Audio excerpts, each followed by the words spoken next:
So, see, in doing all those things, I'm very sure that you guys must have faced several challenges.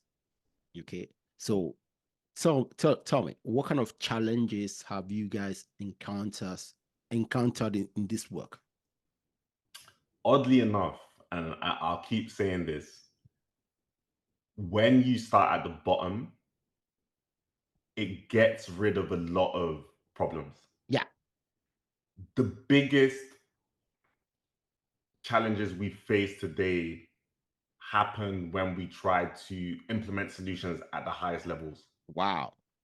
And I'll give you different examples going down the scale.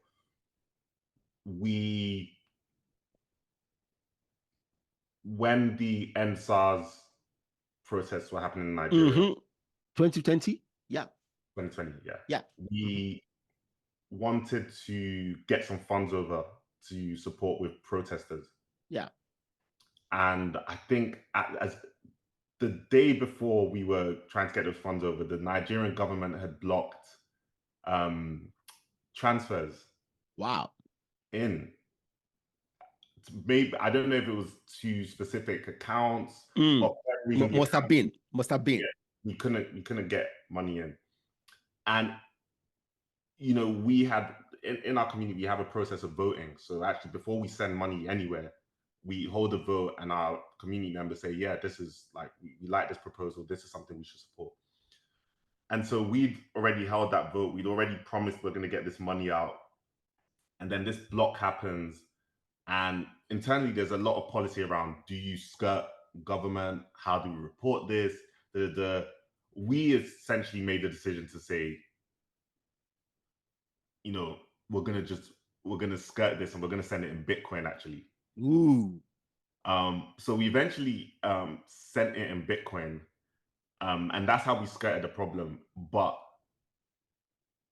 at that time, we weren't equipped to be dealing with things at that level. There's government. There's no real. It becomes like almost an opinion, like who's right, and you pick a side.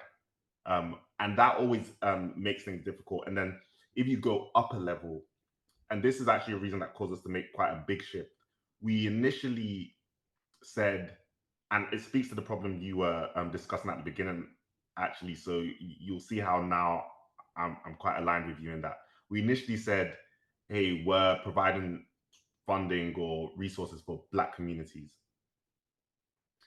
And the problem there is we spent half of the time actually doing stuff in communities and half of the time trying to prescribe to our team members what it means to be Black.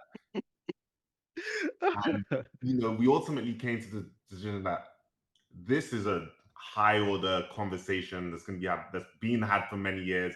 Our job isn't to prescribe to people whether they're Black or not. Like, I remember there was a time where there was something going around about Somalians not considering themselves as Black.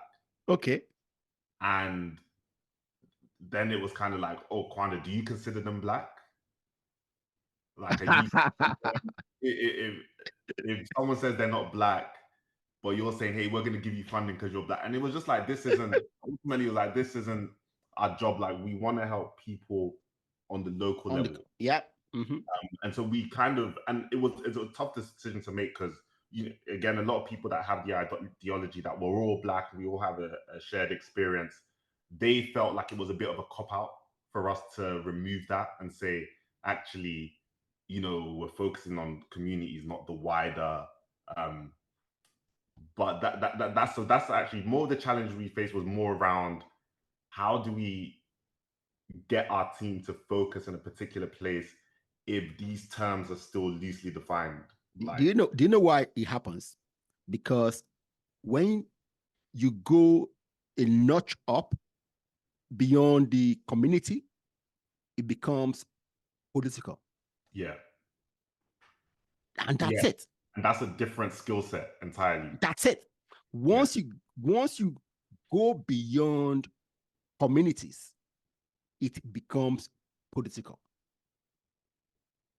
And that's a different kettle of fish.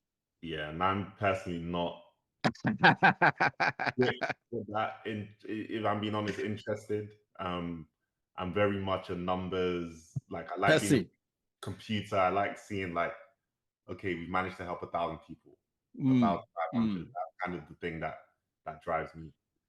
See, that's why I say